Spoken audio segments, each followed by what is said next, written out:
네, 이번에는 대장동 의혹 관련 수사 상황 알아보겠습니다.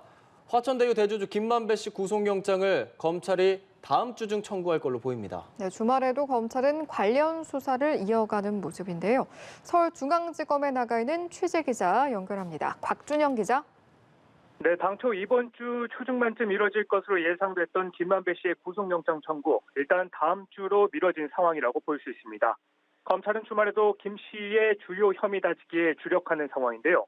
일단 오전까지 주요 인물을 따로 부르지 않고 그동안의 소환 조사 내용을 토대로 막바지 보강 수사에 나선 모습입니다. 검찰은 어제 성남시청의 대장동 사업부서 실무자를 참고인으로 불러 이 대장동 개발 사업 전반을 관해 재차 확인했습니다. 이성문 화천대유 전 대표도 다시 참고인 신분으로 소환했는데요. 검찰은 지난 6일에도 이 전 대표를 불러 대장동 사업 추진 경과와 수익 배당 등에 대해 조사한 바 있습니다. 이처럼 검찰은 이 김만배 씨 구속영장 청구를 앞두고 그동안의 여러 명의 관계자들을 불러 세부 혐의 내용을 다듬고 있는 상황인데요. 이 밖에 검찰은 김만배 씨가 한 언론사 고위 인사와 이 금전 거래를 했던 정황도 포착해 관련 내용을 확인 중입니다. 네, 그렇군요. 지금 검찰이 연일 수사를 이어가고 있지만 김만배 씨 구속영장 청구는 늦어지고 있습니다. 이유가 뭘까요, 곽 기자?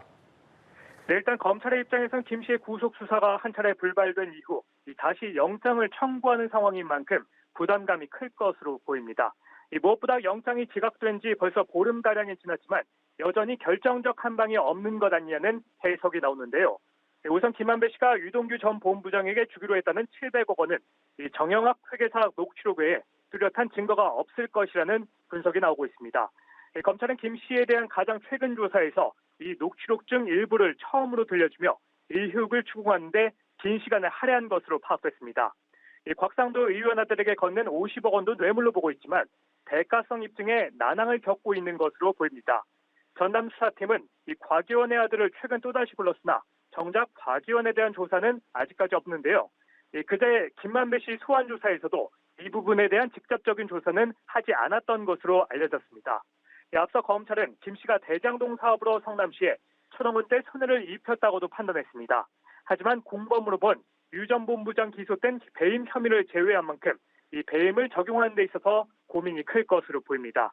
이 밖에 영장을 발부받더라도 구속기간이 최대 20일에 그쳐 최대한 수사의 완성도를 높이는 작업이 진행 중이라는 관측도 제기되고 있습니다.